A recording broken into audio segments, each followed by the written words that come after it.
Syederalun, pesawat tempur yang jatuh di Desa Nginggil, Kecamatan Keradenan, Kabupaten Blora, Jawa Tengah pada Senin 18 Juli 2022 dilaporkan berjenis T-50 Eagle dan Eagle. Pesawat T-50 Eagle dan Eagle tersebut dipiloti oleh Letu PNB Alan Safitra Inderawe yang sedang melakukan latihan terbang malam. Diketahui pesawat T-50 Eagle dan Eagle itu milik Skadron Udara 15 Lanut Iswah Judin Madiun. Pesawat T-50 Eagle dan Eagle merupakan pesawat latih supersonik buatan Amerika Korea.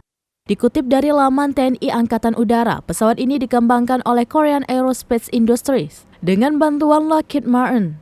Pesawat T-50I merupakan pesawat yang digunakan TNI sebagai pengganti pesawat latih lanjut HWK Mk-53. Kedatangan pesawat T-50I ini dimaksudkan sebagai Fighter Lead in Trainer atau untuk melatih calon penerbang tempur. Tujuannya yakni untuk mengoptimalkan latihan tempur penerbang-penerbang tempur TNI Angkatan Udara.